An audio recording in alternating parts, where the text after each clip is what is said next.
आप सभी को नमस्कार। यह काशी हिंदू विश्वविद्यालय का कुलपति आवास है, जिसके सामने एकल धरनारत भास्कर अपने पीएचडी में धरना को लेकर धरनारत हैं। देखते हैं बात करके। रिजल्ट के समय EWS नहीं, इंटरव्यू के समय में EWS नहीं, वेरिफिकेशन के समय में EWS नहीं, फॉर्म भरते समय EWS नहीं, फिर भी वेरिफिकेशन हुआ और एडमिशन हो गया अर्चना जी का। देखते हैं। नमस्कार बंधु, आज कौवा दिन हुआ है आपके एकल धरने का? आज यह धरने का 11वां दिन है और अभी भी मैं यहाँ कुलपति आवास से धरनारत हूँ। आप जिस कारणों से आप बैठे थे, पैरेलल में अर्चिता बैठी थी, अर्चिता का एडमिशन हो गया, ठीक है, तो क्या आपको लेकर क्या वैचारिक मतभेद या मनभेद बनाए हुए हैं डिपार्टमेंट के लोग? बिल्कुल, यह जरूर विभाग की और विश्वविद्यालय प्रशासन की मिली भगत है। जब विभाग ने 28 मार्च को एक लेटर भेजा और यह माना कि उन्होंने उस लड़की का वेरिफिकेशन गलती से किया है, तो उसके बाद विभाग ने दूसरा लेटर उसके जवाब में क्यों भेजा कि वो लेटर गलती से चला गया है। दूसरी चीज़, 15 तारीख को UACB की मीटिंग होती है। उस बैठक की रिपोर्ट जो आई है, मिनट्स उसके हैं, उसमें यह सीधे माना गया है कि उसमें एक निर्णय आया अर्चिता सिंह को UR में रखा जाए और जो अगला कैंडिडेट हो EWS का उसको लिंक दिया जाए। और यह ऐसे नहीं, उसके 3-4 आधार दिखाए गए कि उनके पास ना कोई डॉक्यूमेंट उस समय था जब वेरिफिकेशन हुआ, ना ही उनका EWS जो उनका 22-23 का वित्तीय वर्ष 2022-23 का EWS है उनका, ठीक है। ये 3-4 चीज़ें उसमें ध्यान में रखी गई और निर्णय आया। 15 तारीख का निर्णय कुलपति महोदय ने उस पर 2 दिन साइन नहीं किया। अच्छा। उसके बाद 17 तारीख को लड़की धरने पे बैठ जाती है और कोई नियम की, किसी कानून की बात नहीं होती। बात होती है तो जातिवाद की बात होती है, तो राजनीतिक एंगल की तमाम चीज़ों की बात होती है, नियम पे बात नहीं होती कि क्यों नहीं एडमिशन हो रहा है, ठीक। कुलपति साहब एक अपनी कमेटी बनवाते हैं प्रोफेसर अखिलेन पांडे जी की अध्यक्षता में। उस कमेटी की रिपोर्ट भी यही कहती है कि जो EWS की सीट है उस पर प्रवेश भास्कर आदित्य को दिया जाए और छात्रा को भी प्रवेश दिया जाए, लेकिन किसके? अनुकंपा के आधार पे।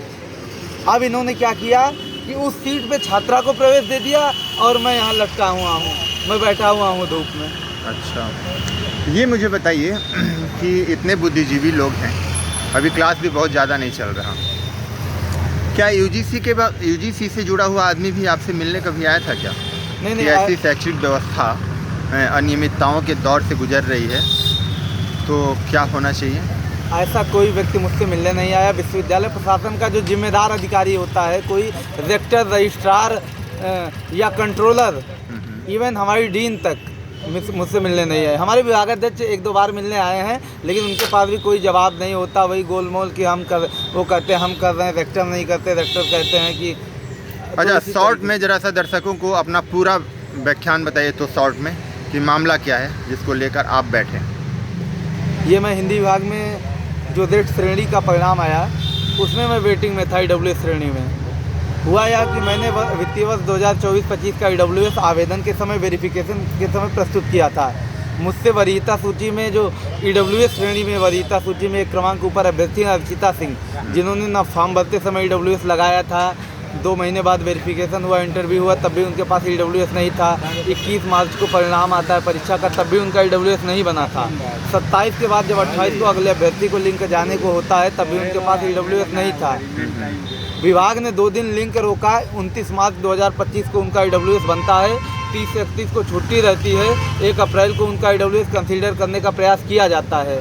और यह बातें मैं जो कह रहा हूँ ना, यह बातें 15 तारीख की UACB की मिनट्स में भी है।